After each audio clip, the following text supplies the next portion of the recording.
The United States has sent the USS Fort Lauderdale and the USS Iwo Jima.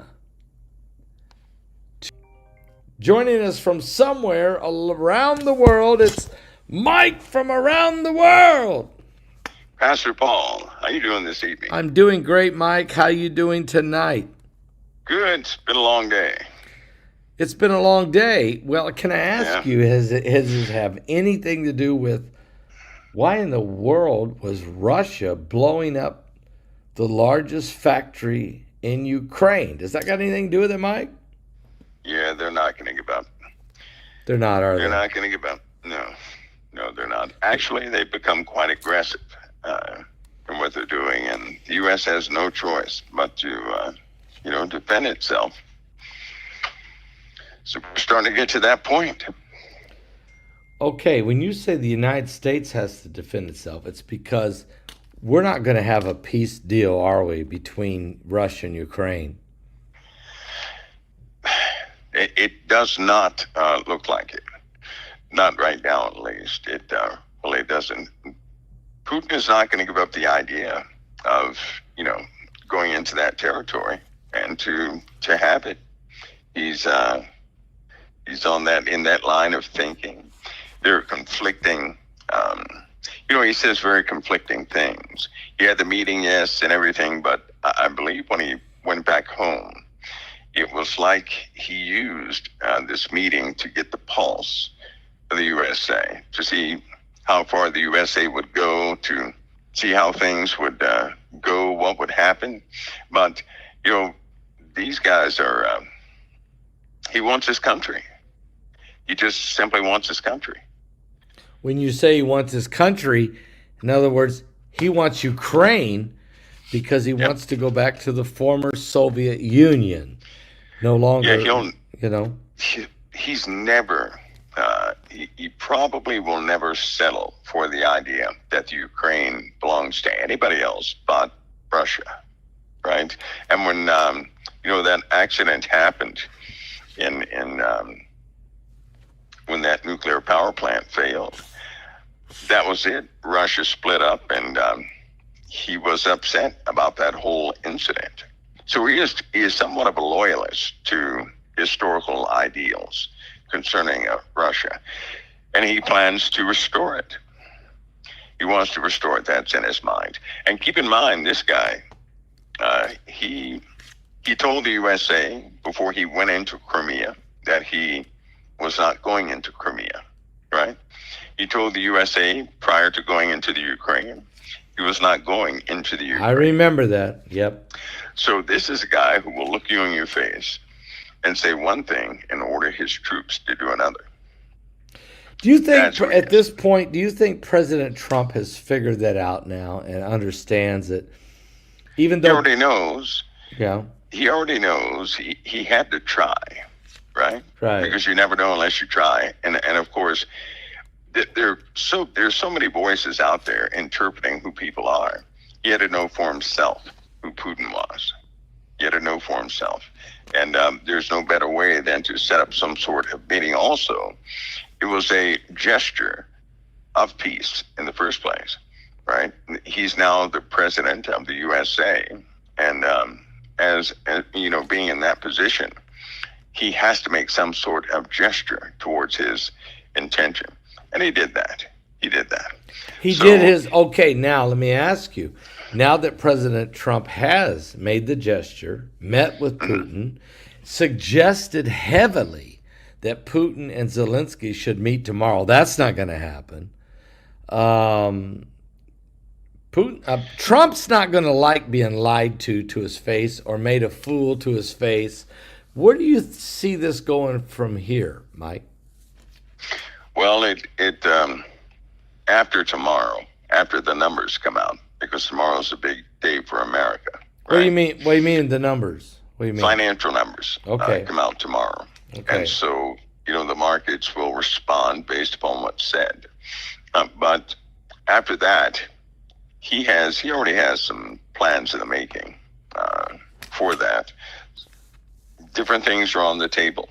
It can become difficult for Putin, but see, there's almost like a unrecognizable force sustaining Russia right now.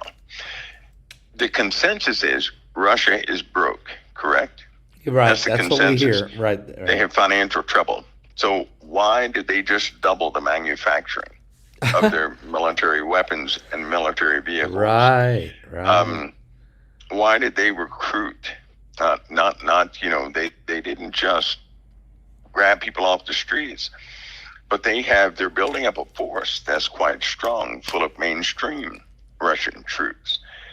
Putin has two armies. One he has recruited from the world, and that's what people have been saying. That's what the Ukraine has been fighting. And then, of course, he has his own troops. There's a lot of propaganda out there. It's very difficult to trust what's on the internet, because one side will say the Ukraine is winning and Putin is finished today. And, of course, the other side will say the opposite. So it's very difficult to gauge. But time is telling what the true story is. The Ukraine is hurting. Here's a fact about the Ukraine. If the U.S. does not continue to give money to the Ukraine, to give weapons, ammunition, all those things, they're done for. They're going to be done for. The Ukraine is surviving because of NATO and because of the USA. That's why they're surviving. Essentially, it's our war. And Putin is not happy about that. Remember, he said if any U.S. weapons are used in this war, right, that the world would pay for it, big time. Yeah, he did. Well, we crossed that red line a long time ago, and he reminds everybody about once every week that we have crossed that line, and he will deal with it. So he has activated just about all of his nuclear forces. He's made some pretty prominent moves in that province of the UK. He's still talking about, but it's not bravado. Putin is quite serious about his nuclear option. In fact, he's so serious that the nuclear procedure has been changed in Russia. It's been altered. So at any moment, he has the authority, right, based upon attacks on his military and any U.S. or NATO movements to utilize nuclear force. Now, when he did that, he just did that about 2 months ago. The whole thing has changed. How do you feel about it, Mike? I mean, let me ask you a question personally. You've been in the intelligence agencies, intelligence apparatus your whole life. Do you believe that Putin, I know Putin is doing this, and he'll up the game and change procedures to keep everybody off balance, thinking he's really willing to pull the trigger. Do you believe that he's willing to pull the trigger? Is he gone that far, or what do you think? He loves his nation, right? Yes. He loves his nation. And you have to think of Putin like similar to President Trump, but in this way. He loves his nation. His nation is a communist nation, yes. They have different ideologies than we have, yes. But he loves his nation, and he loves those people. Now, they are Russians, so they have different procedures. They have different ways of doing things. He will do anything to keep his nation alive. And when you have a person in power who is being pressed on every single side, it makes him very dangerous. Very dangerous. He does not have the luxury of taking a chance. He already took a chance, and it cost him an entire country. That's in his mind. That's in his heart. And he will do anything for his people. So when it comes to nuclear war or something along those lines, weather has to line up perfectly for that. Conditions have to be right, but he'll do it in a heartbeat. Okay. That's going to depend on the aggressiveness of NATO, as far as what the U.S. will do in the Ukraine, because I can almost guarantee you that if we start building up anything in the Ukraine, which is that it gives me a moment of pause. If we begin to do that in Ukraine, he will respond with greater and greater force. So, and nobody has seen his mainline forces yet. I know a lot of people say they have, but they have not. So you're saying he's fighting with two different armies. The army that he's recruited from all over the world. Or conscripted, yes. Yeah, or bought with his own money with the government. And then the army that he has, his Russian army, that he's using as well. Let me ask you, what does President Trump feel about the situation? Where does Trump go from at this moment from here? Well, he has a good handle on many prospects of Putin, but again, Trump is going to have he's going to have the people of America. That's going to be his best interest. Now, he is building up defenses of the USA.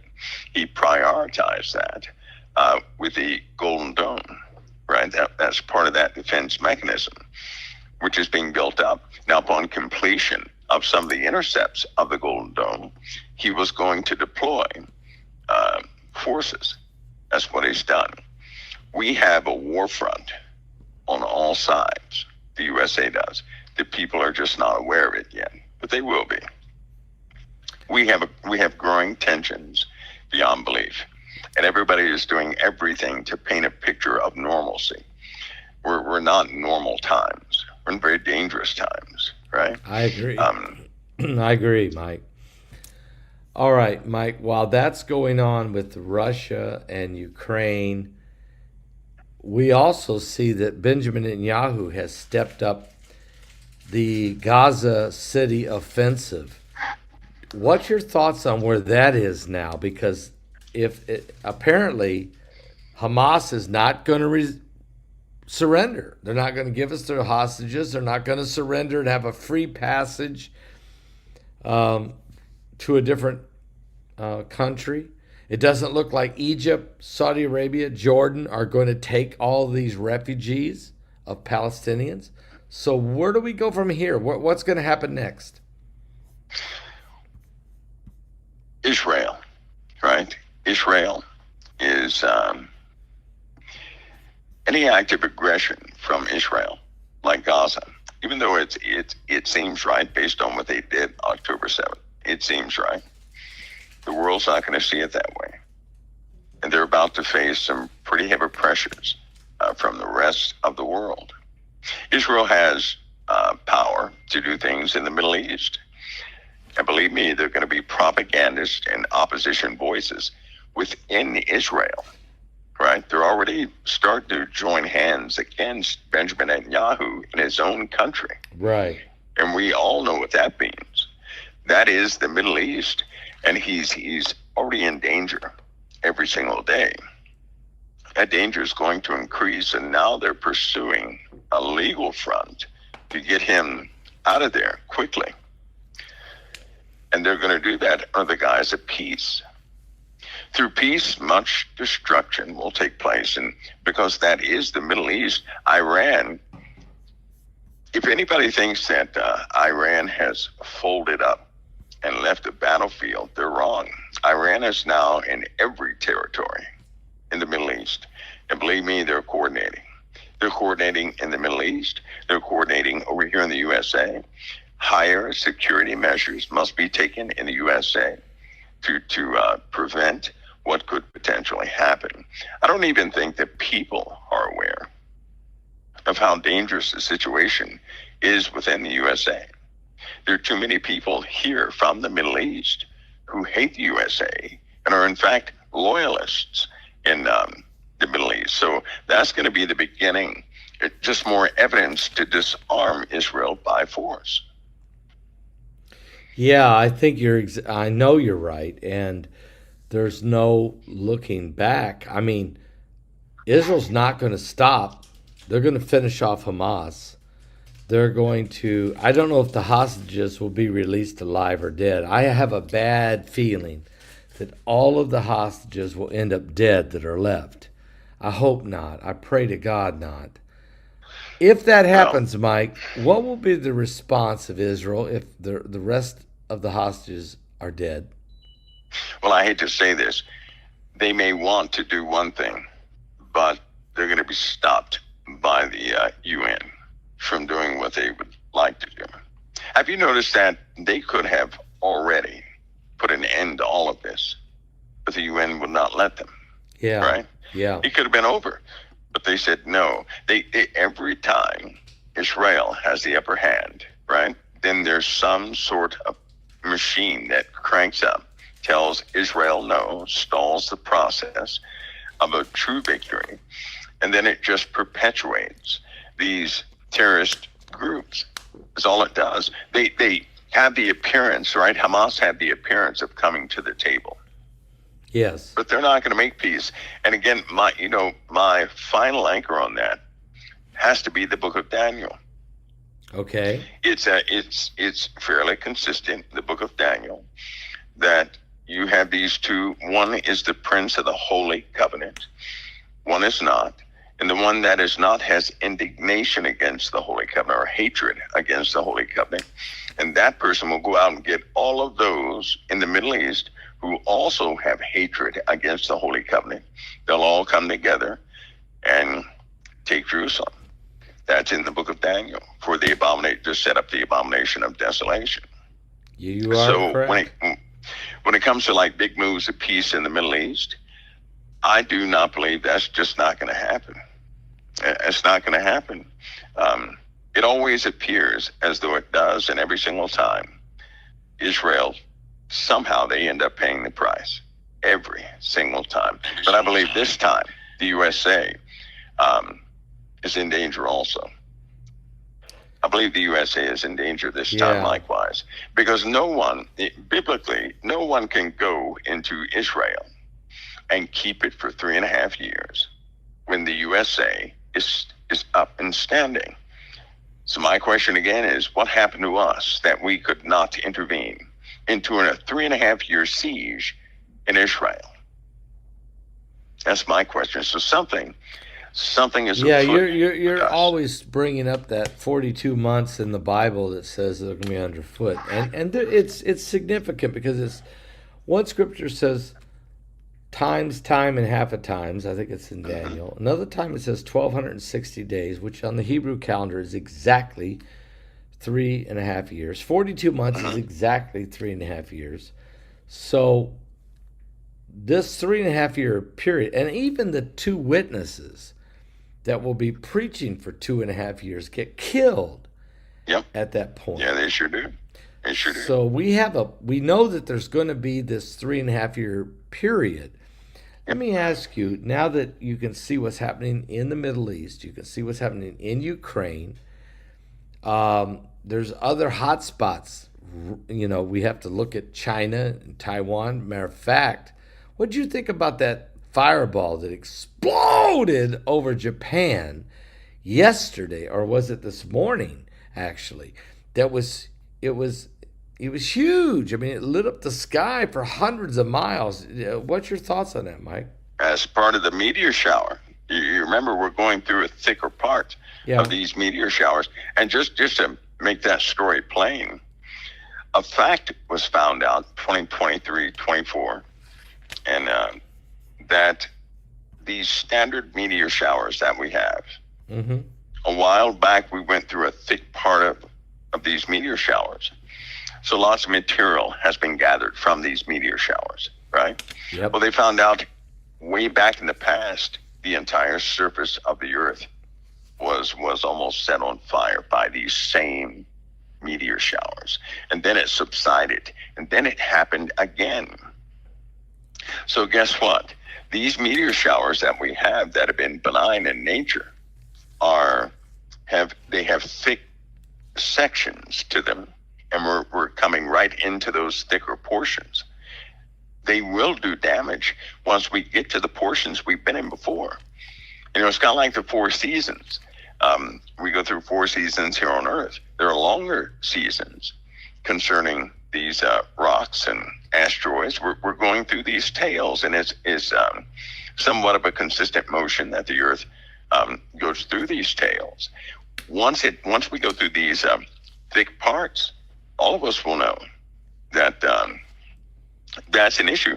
They will be publishing some papers on these meteor showers, and people are going to start hearing this statement, that the meteor showers that were responsible for destroying much life on this earth, we have been going through for some time now, but we're about to go back through the thick parts of these tails. We've been going through them, Pastor Paul. We're about to go through the thick parts of these tails. You're saying that these meteor showers, we're getting ready to go through the thicker part of the tails, yes, which are basically leftover comets that went by a long time ago, and now we're getting ready to go through the heavy rocks. Is that what you're saying? Yes. And they're part of these, the Sark meteor shower and all these meteor showers. We already know what they are, right? Yeah. Well, what they didn't publicize or they didn't emphasize is there's a different thickness to the parts of these tails. And if we're going back through the thick parts again, is cyclical in nature. It's going to happen for some time. Even after this, it's still going to take place. So you're saying that basically that's going to cause damage. That fireball over Japan was just one of many that we're going to deal with, right? Yeah, we're going through a much denser area. So when we, we have these named meteor showers all the time. And now we're going through thick parts, a few of them. It kind of startled some of the researchers that they found the materials from these meteor showers, right? Because they know the materials. They know what they have left behind. They know the effects of whatever the composition of those rocks are. They know what they are. And they found that deep in the rock strata, right? So one of them was, they're kind of thinking that they're going to revise some of the destructive narratives that they have right now concerning Earth's history. They think that these meteor showers were involved. They can't explain it any other way. Now, it is based on their findings, but they're going to also prove that by optics, right? They're going to start looking at these things. And once we find out, I think that will cause people's hearts to fail them for fear a little bit. Yeah. Because it's already destroyed civilizations. And we're coming around again, just like the Four Seasons. We're coming right back into this area of time, a very destructive time. Right? Okay.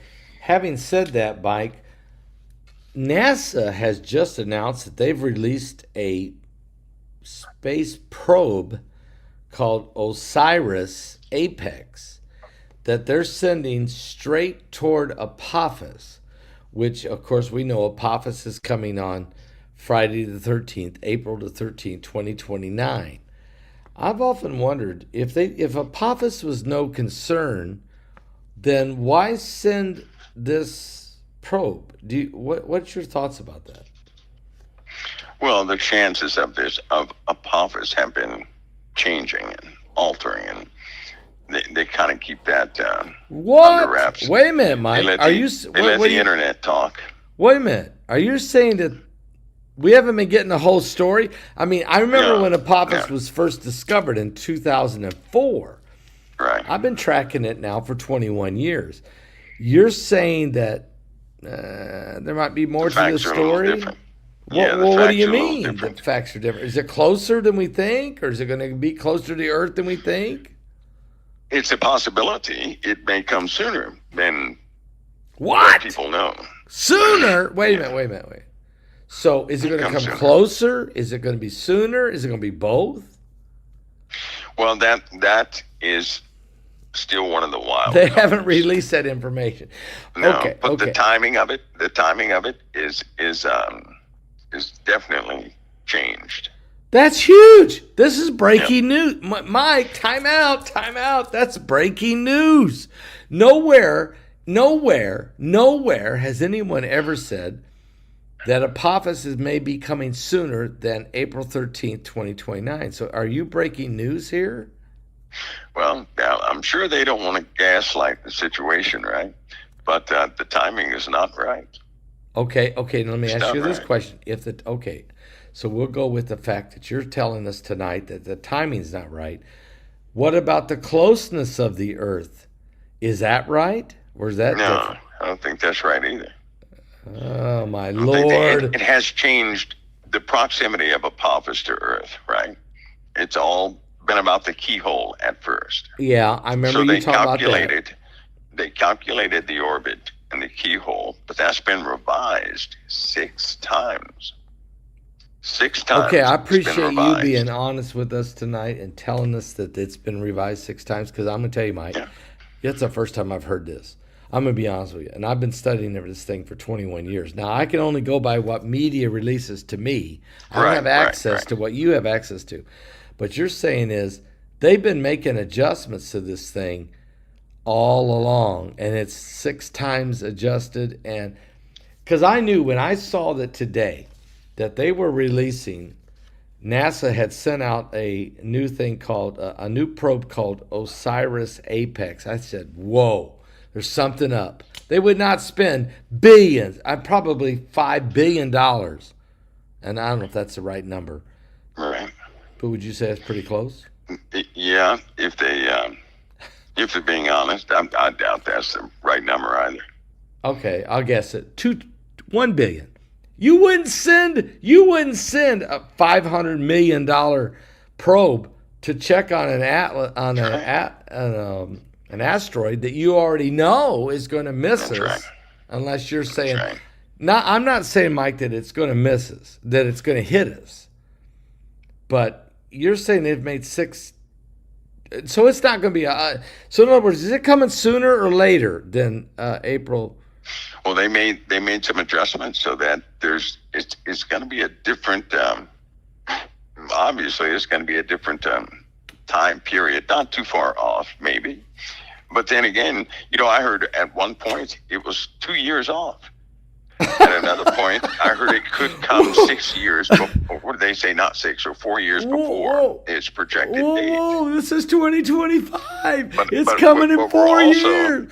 So we're also in a very different part of existence, right? Of space, and anything could be out there to I got you. cause that object to do some pretty weird things, right? I tell you what, it's amazing to me that an object can go out so far and not hit a thing and come right back. It's coming sooner, ain't it, Mike? It's coming sooner than April 13th, 2029. I think we're going to have, to be honest with you, I don't think anybody's going to be thinking about Apophis.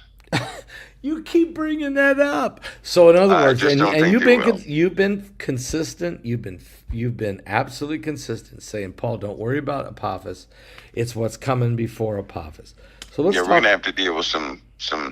Earth, the planet Earth, is going to be a big, major issue for all of us. I mean, Pastor, look at this situation right now. Every single year, we have had consistent rises in the rainfall rates, right? Yeah, you're right. These storms are devastating landscapes. We now have, it looks like continental drift. There's obvious plate movement that's taking place. We're going to have some large, this whole month in trying to project or trying to come up with some date projection of both meteorites and earthquakes and volcanoes. I had no other choice but to make a time gap. The funny thing is, I had atmospheric penetration for yesterday, and that object, everybody saw the object yesterday. It was from I think it was from the 17th to the 20th. Well, but then a large earthquake, we have a time gap for that too. What object did we see yesterday? Not yesterday, but the object that came through the atmosphere, the bright one Japan. Yeah, okay. that big bright one. Yep. But there's so many things, there's so many instabilities, and that episode that happened in Russia really changed parts of the earth. That's true. In a big way. It's going to really mess some of the timing up for quite a few things. And we know there's continental drift taking place. That means we're going to have more 8.8 earthquakes, right? Oh my I think God. I issued in August 11th, I issued from August 11th to August 24th a warning of 8.8 plus earthquakes. Yes. That will be taking place, right? Yes, you did. Yes, From the you 11th to the 24th. Yes. So, because the plates they're not going to stop. They've begun, in this weird tight motion, and things are happening. But it's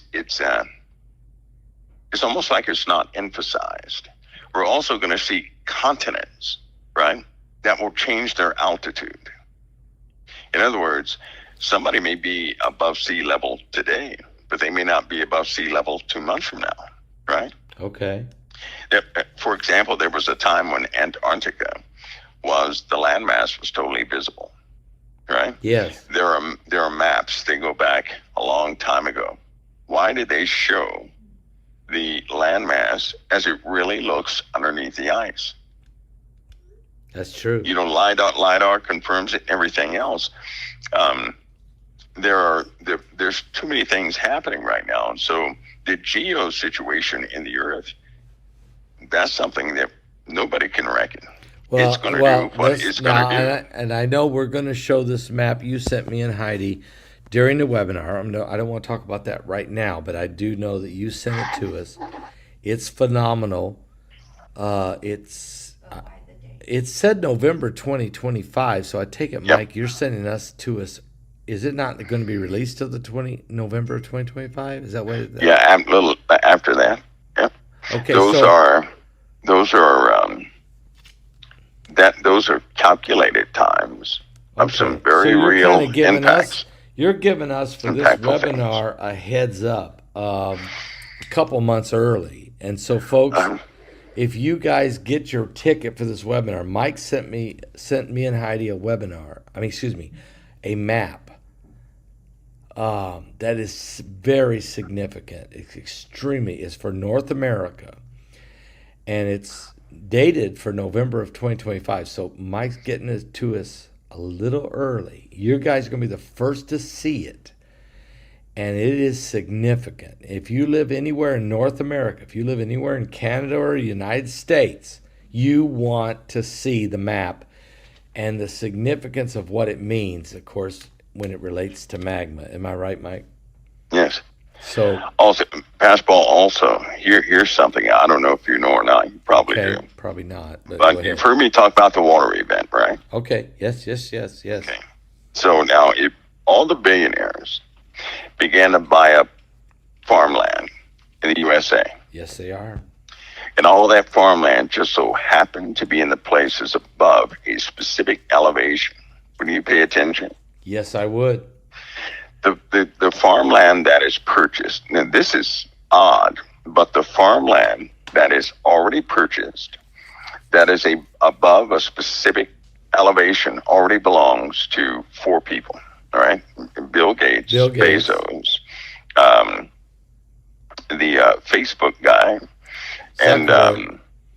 and Zuckerberg, and actually there are 2 more after that. So the point is, these guys have bought up all the farmland that will survive the water event. Okay, so Jeff Bezos, Mark Zuckerberg, Bill Gates, and 2 other people. Is Elon Musk in that or no? Well, he has some places in near Texas. Okay. Right. As it gets towards but the Appalachians. So 2 other guys. I don't know, Warren Buffett. I don't know who else would. No, not him. No, not him. No, he didn't jump on. I guess he got the memo late or something. Peter Thiel. I don't know. Sam Altman. I mean, there's not that many guys that have that kind of cash. No, there's not. But anyway, Bill Gates has the majority of it. Bill Gates has the most. Yes. Bezos and Zuckerberg. So those 3, and then you got about 3 other guys, and you're saying they bought up a majority of the farmland. All the farmland. All of it. not that's the problem. Not the majority. All of it. That will be above a certain altitude. So they've got access to the maps. Lines up. They've had access. They've had access to the data, access to the maps. They've had access, and they know what's coming. when the rest of the public doesn't know, and they're buying this up. They don't care how much they spend for it. They'll give you 2 times the value if you have to get what they got to get. So what is their deal? Is that so they can control the food for the population? I really do believe if we have a disaster like that, it's coming. We're going to have it. There's not going to be a government with governmental personnel. There's not going to be that. There's not going to be free elections. There's not going to be that. It'll be these corporate heads running their specific land masses. Everything will change at that point.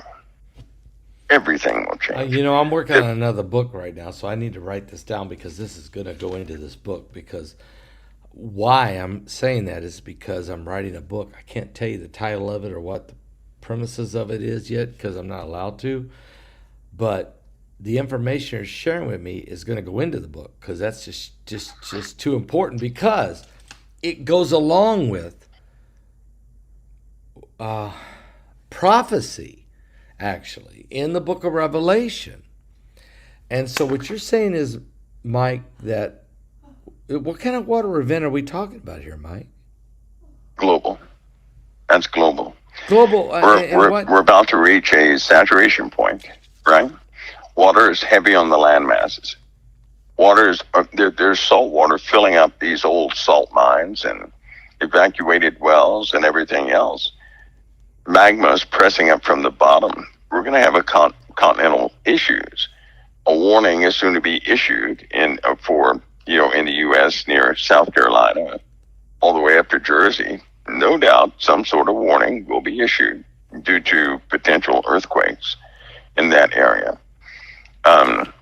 So we're going to deal with continental shifting, and that means certain land masses will fall and others will rise. We're already having a shift as far as the Earth is concerned. The rotation is changing. The speed of the rotation of the Earth is changing. They cannot determine the cause of some of the sporadic shifts in it's almost like a double wobble. I talked about that a long time ago, but never went back to it. It's like a double wobble in the Earth, causing some eerie consequences.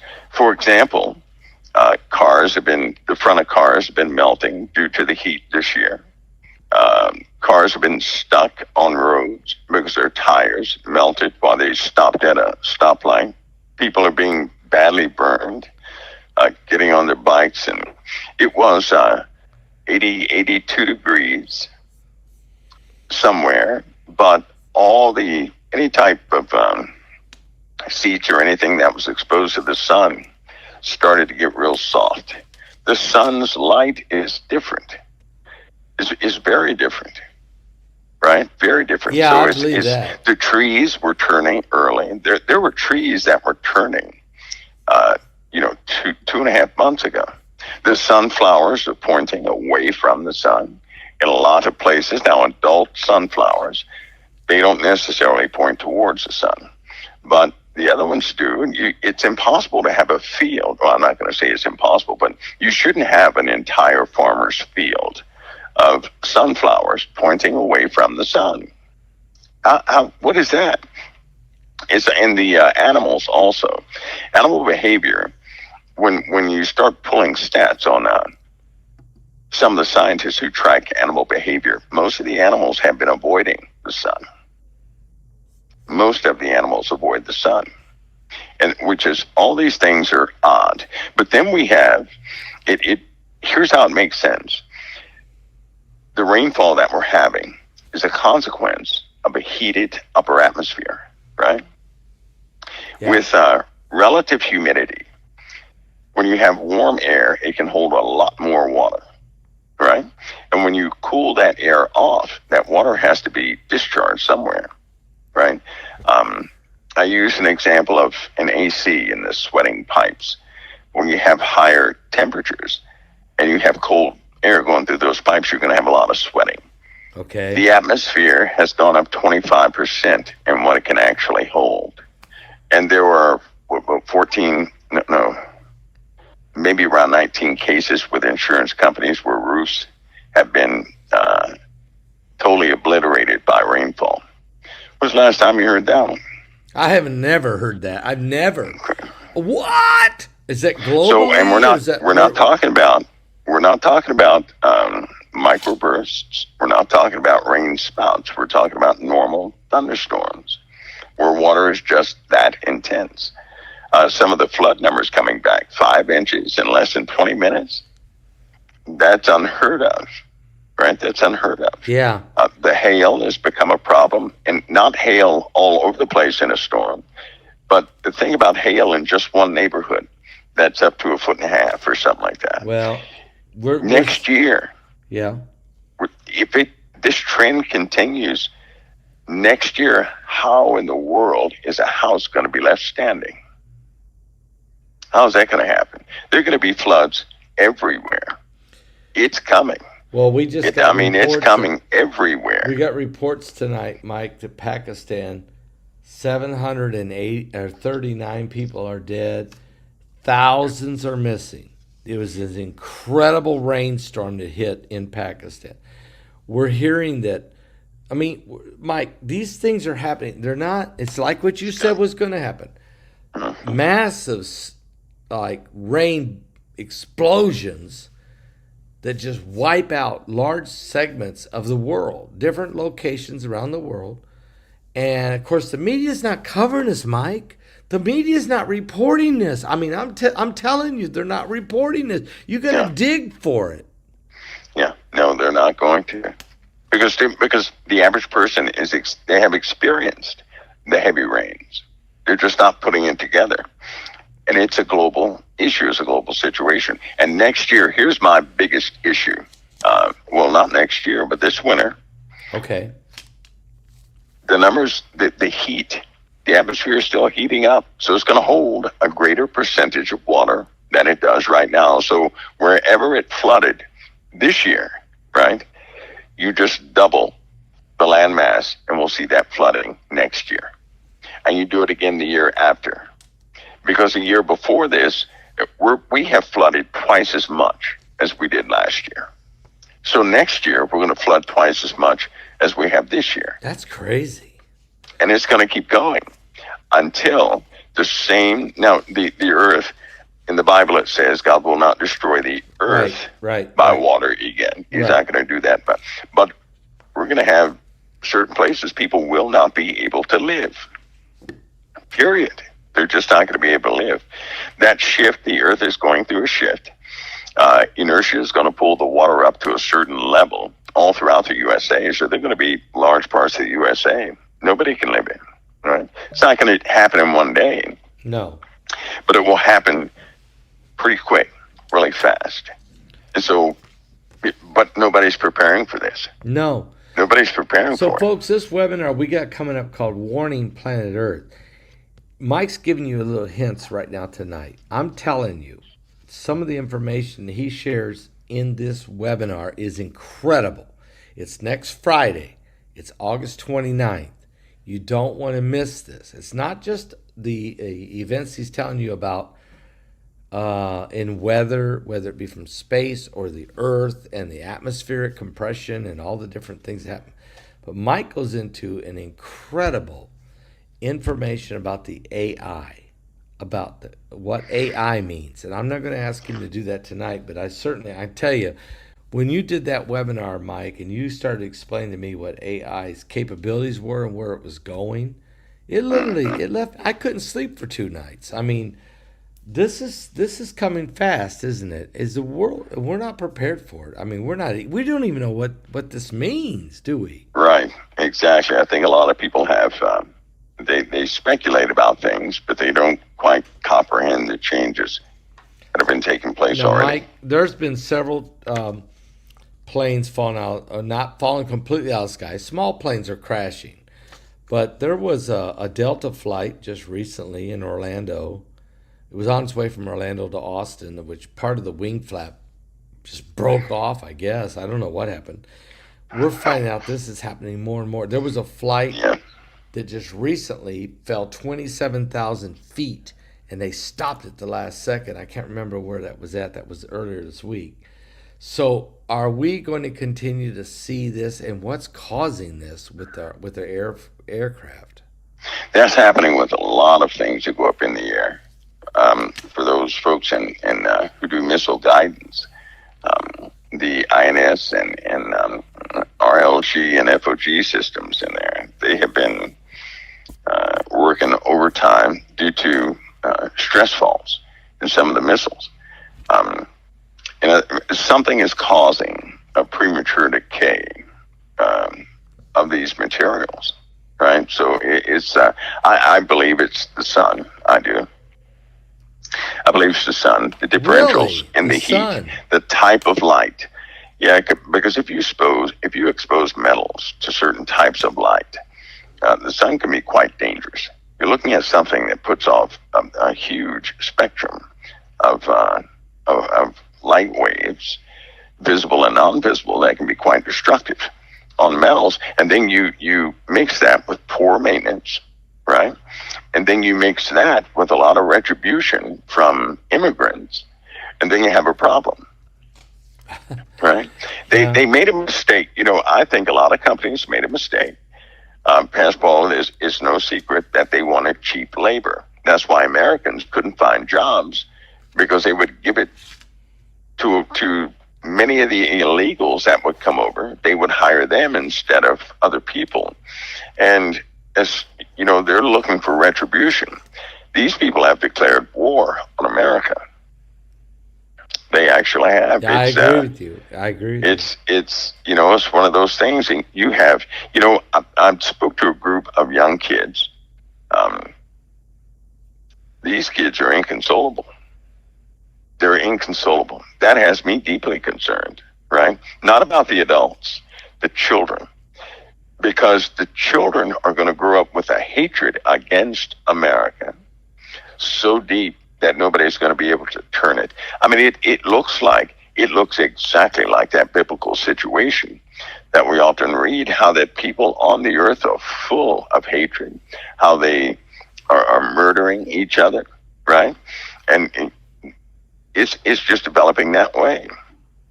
We live on the precipice of some real problems on every side, which is why we have to guard from the southern border to the northern border to the eastern and western borders. Well, let me ask you. We have to really. Yes. Let me ask you, because Tulsi Gabbard fired half of the employees of the United States that work in national intelligence. Half. How in the world? I mean, what in the world did she discover that would cause you to fire half of the national intelligence? Interviews. But what? Okay, is it what, because what they believe? What is it? What is it? Absolutely, you can't have people in intelligence who would. First of all, when you're in a governmental position like that, nobody's in there to practice democracy. They're there to preserve it. And they have certain functions in those jobs. So they can't compromise, or the entire republic starts to suffer because of people like that, doing favors for this person and doing favors for that person. Favors. You can't do that. That compromises national security. And right now we're at high risk. Very, very, very high risk. So she did it. She was bold enough to do it. But there's a recourse to that, because you can only do that if you have an enclosed system of loyalists. Right. That's been a problem for some time. You never knew who would stab you in the back, right?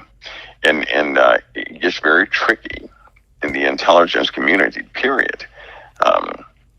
But that's a very bold move. So, Mike, unfortunately, let me ask you: is there two Americas now? I mean, it used to be that we were the United States of America, a republic, and you have two political systems within that republic: the Democrats and Republicans. Have we passed that now? Are we just down to the Americans and the communists? Is that where we're at now? Well, by appearances, it looks one way, but what it actually is a divide, is a clear divide in ideologies. There are lots of people who they will not follow a republic. Okay. They just won't do it. It's because, you know what, education is a problem. It's a big problem. A lot of people are not educated into they don't know what a republic is. I get it. They don't know. They don't even know what democracy is. They don't know. Yeah, they don't know what democracy is. They don't know. They really don't know. No, they don't. They know from YouTube, but that's not real education. They're not being taught it in school, in civics. Because their parents don't know. You remember when they said you can't correct your children anymore? That thus began the breakdown, right? Yeah. And kids were able to turn their parents in. When that happened, discipline was lost. And now kids demand, and that's a problem. You have a whole generation out there who are raised and they truly believe that they're owed what they've been receiving. So it is a type of entitlement built in due to a lack of education. But I think that's our responsibility, though. We have the ability to educate any and everybody we come in contact with. But a lot of people, they don't talk to their neighbors. And then their neighbors are hostile if you do try and talk to them because you didn't use the proper pronouns or something of that nature. So, I'd say we have 5 Americas is what it looks like. But one interesting thing is this. The governors have finally began their process of division, of a final division. We're seeing right here in this nation. Now. It is happening. We're seeing it in California. We're seeing it with Texas, Illinois, New York, Florida. And I'm sure before it's over, all 50 states, you're going to have to draw a line. Are you blue? Are you red? People are going to move to the states that are more based on how they feel. We're dividing this country. Where do you see us going in the next 10 years, Mike? Do we last 10 more years? Well, we'll have, let's see, on the conservative side, you'll have 2 camps. On the Democratic side, you'll have 3 camps. It'll be 5 different places in America. Tell me, that's interesting. So we'll have, tell us what those are. 2 camps among the Republicans, 3 against the Democrats. You have your traditional Republicans, right? Okay. Who still have ideologies based in the middle aisle. You have another base of the Republicans who believe in loyalty and root values. I'm going to call them root values, which means they consider the founding ways, right? But you have new conservatives out there who they have, in a traditional sense, they do things based upon these modern day policies. Well, right? Okay. So who are the first Republicans that you call? Well, no, are they MAGA? Is MAGA? You have MAGA. You have the Mitch McConnells. Are they the first one, MAGA, or the second one, MAGA? I don't know. I say no, not the MAGA base that exists right now, right? Mm-hmm. Is very different from the first MAGA base. Okay, I got it. It's very different. But that base is growing by leaps and bounds. Yeah. Traditional conservatives is slowly they're kind of being separated. They're being separated. They're not going anywhere. They're not going, but they're smaller. Would you say that's right? MAGA's bigger than the rhino. Absolutely, okay. Absolutely. Okay. Because MAGA is the people, right? Yeah. That's what that is. Traditional conservatism. They forgot about the people. Yeah, that's the ruling class, the Republican ruling. Okay, so now let's go to the Democrats. Who do you got here? You got 3 groups? Oh boy, yeah, you got 3 groups. Talk to me about. You've got your main Democratic group, who is let's call them the biggest group, which is your citizens, lots of citizens, people who have generalistic ideas about democracy, but still inclusive with everything else with democratic ideologies. Are they the old school? Are they the old RF? Yeah, you call them that. You could call them I would call them the Clinton Democrats. Okay, we'll call them the Clinton. Right. Okay. I think anybody before Clinton, they're not just, they're pretty well don't gone, exist. Aren't they? Yeah, they don't exist. All right. But then you have the new Democrats. Okay, who are they? Right. The ones that they have no idea what Democrat means. Okay. Though you have that new group, the rebellious group, I'll say. Okay, rebellious, good word. They're quite rebellious. Okay. And then you have somewhat of a reserved group of Democrats that make no noise, right? They still vote Democrat, but they don't make noise. Well, right? Where's the communists? They assess things. They're very quiet, and they assess things, right? Well, Democrats, by and large, they may not know it, but they are exercising communistic ideologies mixed in with the Democratic Party. Well, which ones are which one would you say? Is there a socialist group within the Democratic Party? That is part of the Democratic Party. Because socialism is common when things are commonly owned, right? That's when nobody really makes money themselves, but everything is in a communistic fashion belongs to the state, right? Well, are they the Democrats who believe that we should take from the rich to divide among the poor?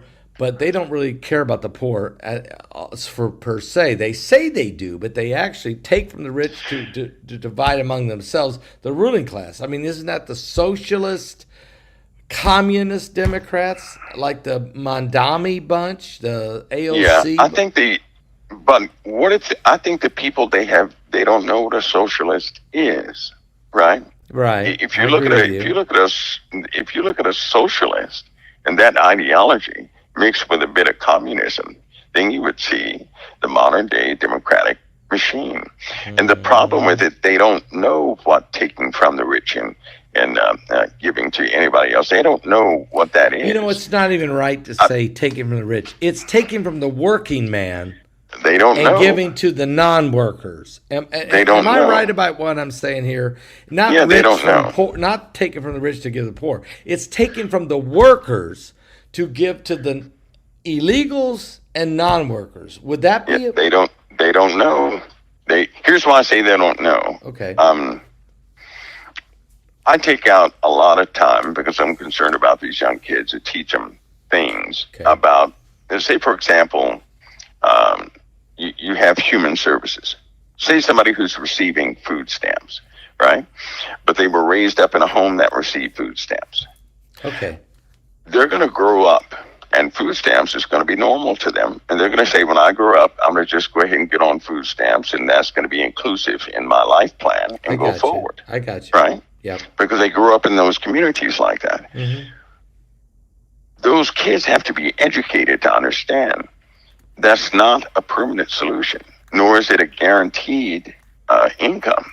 That's not what that is, because now you have young kids who are 20, 23, and they have a complaint. They're saying, hey, I'm working a job, and I was getting $2,000 in food stamps, and now I don't get any, and they want me to do community service. What am I supposed to do? Work a job and do community service? Yeah, see, that statement means they truly believe in their hearts that they're supposed to get the food stamps. That's what it means. That's a lack of education. So when you start talking to these young kids and they begin to get it, then you set them free. The Democrats hurt the Democrats when they don't educate the young children to emphasize the state is helping you out or helping certain demographics out to get you on your feet. But when you get on your feet, sow back into the nation. Right? Yeah. That's not being emphasized. That's not being taught. To sow back into the nation. That's not being taught, Mike. That they need to see appreciation for the nation would be a good thing, but that takes people who are willing to educate the masses on things like that, right? So how do you feel about this guy who's running for governor? I mean, for mayor of New York. That shouldn't be allowed in America. That's a communist. In America, He's a communist. In America, that should not ever be allowed. I mean, not ever. Not ever. Anybody who has socialistic or communistic tendencies, they should never be allowed to run. Mike, he's going to win the election. Mike, I'm with you. That's what happened before Constantine. I'm with you. He should never be allowed. But guess what? He's going to be the mayor of New York City. And I predict the next governor of California will be exactly the same as Mandami is of the New York City mayor. Then the next mayor of Chicago will be the same as Mandami, if not the governor of Illinois. I don't see this thing slowing down. I mean, Do you see what's happening? Yeah, I do. I see a divided country of the haves and have-nots, and I don't know how the workers and the non-workers. I don't see how where this is going to go. It can't sustain itself, can it, Mike? Well, the Bible says it will not. It won't. It clearly won't. It will not. Whoa. And again, something happened to America to stop us from interceding for Israel. Oh, now we do not. Okay. We don't help Israel out. There you go. Nobody can occupy Israel for 3.5 years if the USA is standing. So then our whole system changed. Wow, that was a great point. We're living in that time where it's starting to change. We're starting to see how it changes. You just pivoted that America's demise is because of its rejection of Israel at some point, which will create our demise, and that must be going to happen, or Israel doesn't come under 42 months of where it comes. They're trampling underfoot. Yeah. Yep.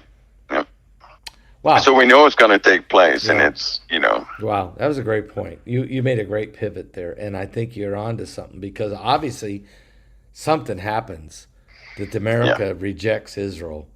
When it rejects Israel, it damns itself, apparently. And it should be shocked by that. I don't know how far out that happens, but you can see it coming, don't you? I mean, you can see it coming. If we had an 8.8 like Russia had, that would be enough. That would be enough to send us into enough chaos. We wouldn't have the mind to help out anybody else. Okay, let's talk about that for a second. Because an 8.8 could happen at the Cascadia subduction zone. Yep. It could happen in San Andreas fault line. It could even happen in the New Madrid fault line. It could even happen up there in the northeast. New Jersey, right. New Jersey, New York. So America is on a ticking time bomb. Would you say that the next mega earthquake is based on our social demise? I do believe that our morality in this nation is going to be tied to its doom. It's the thing. They go hand in hand. Yep, because we have all the worst weather of the world besides Pakistan. You're right. You're right. And the worse we get, the worse events get in this nation. Now this year, this is somewhat different. This year, the churches have been given a reprieve, and the first hurricane does nothing, and that's something that's amazing. I'm with you, because that's amazing to me. I'm sitting here. Well, Heidi and I, of course, are celebrating our 43rd wedding anniversary, and we're sitting here out on the ocean, actually, and we've been watching the waves for 4 days coming in from the Atlantic. There's been no rain, no storms, no dark clouds, just the waves. Right. And the waves have been powerful, Mike. I'm telling you, powerful grip currents. As this storm goes away and it heads up north, we've been given a major reprieve. What Hurricane Aaron could have done, massive devastation. Now there's 2 more storms forming out there, and I don't know what the year is going to bring. But you're saying the churches are the reason we're getting a reprieve right now. I believe that. Because when, they've been empowered, they've been given a moment in time almost to regroup. It was getting quite chaotic in churches. You had people in churches representing the church that were not representing Christ at all. Many people were giving sermons. They didn't even say the name of Jesus in the sermon, right? You're right. So now it's a bit different, and almost immediately there's a difference in the weather. But we know things are being held back. Yeah. I strongly believe that if God were to lift his hand of grace at any moment from any place, it would be utterly destroyed. I mean, in an instant. And so I think because the churches are allowed to function and operate, and they're trying to get it together, regardless if somebody likes Trump or not. Right. There was a call of prayer within a lot of churches during this moment. There was a call to prayer, and things started happening. And then that hurricane did absolutely nothing. I have two more questions for you, Mike, because I know it's getting late, but we got to get to it. Number one, the USS Cole and the USS Iwo Jima were sent to the Gulf of America because of, I guess, the Mexican cartels. What do you think about that? Are we about ready to go to war with these cartels? Well, you remember my conversation at the beginning of the year. These cartels are not playing, and they have access to jets. They have access to things. They have access to F-16s. Yep. Right? Yep. So they have access to military equipment and militaries. They have access to militaries. Specifically, China's military. China's military. Wow. See, here's what some of these cartel members, right, have been trained by the Chinese. So that means they have all the intel on the USA. They have special tactical training, invasion training. They have been in this nation. They could have been gathering intel. They had been gathering intel for some time. When the truth came out, it was shocking to everybody. They already knew what the situation was. They knew that from some things that were happening across the border. They just did not know the scale. So, Pastor, essentially to fight the cartel is to fight an army. So, of course, he's going to have to take precautions, great precautions. But the greatest of precautions is going to have to be within this country. So I'll say this. Every time I came on Thursday, I would tell you about what I saw. People crawling underneath our feet in the dirt with bombs strapped to them, right? Yes. So don't be surprised if people take a militant approach to not to lock down the cities, no, but to be in place before they strike, because they're going to strike. That's a known fact. They're going to strike, but you can't make it look like they're going to strike, right? I got you. You can't put that in the public's psyche. So you have to do it under the guise of something else. All right, one more question, Mike. I don't want to hold you too long, but there's another major issue, and that is Venezuela.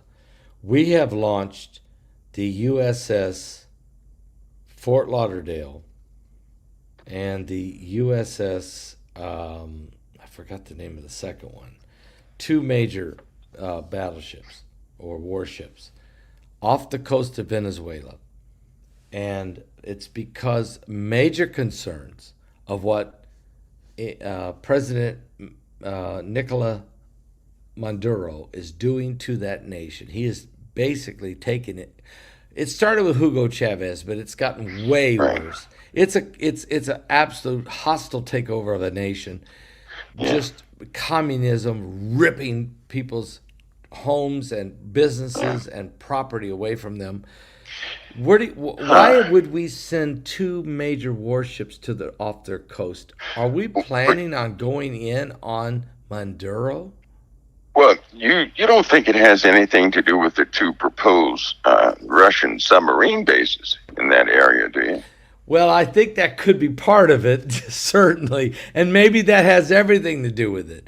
You're right. Maybe that missile defense line that's just recently showed up there, that could have something to do with it. Could have something very much. Could have something to do with it. So it's something to watch. So it's maybe more than just. It's not about necessarily rescuing the Venezuelans from communism, but protecting the United States from the communist invasion of our hemisphere. Is that what you're saying? Mm-hmm. Yeah, we have a lot going on. So now you've made Putin way more dangerous to us than just Ukraine and blowing up one of our largest factories in Ukraine. You're talking about Putin saying, you come into my hemisphere, I'm coming to your hemisphere. Is that what you're saying? Yeah, Putin plays a very tactical chess game. He's always been a move ahead. But I think Trump's onto it. you know, Though, Trump isn't is trying. Yeah, he is. He's not naive. President No, Trump he's is not not. naive. He's a very surprising individual. He's not naive. And he's got some good people working for him, and I think He does. yeah.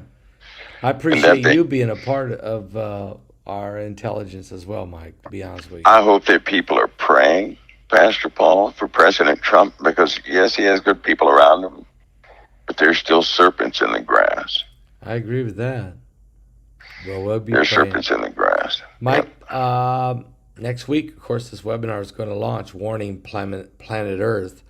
It's going to be a good one. I know your presentation was just incredible. I even had to go back and listen to it a second time. And I know when the people listen to it, they're going to be highly impressed and also hopefully awakened to the reality of the time we're in. So I want to thank you. Absolutely. I want to thank you for tonight, Mike. Thank you so much for coming on, being with us tonight. It's very important. It really is. I want to thank you. My honor, Pastor Paul. The honor's mine. Thank you, Mike. God bless. All right.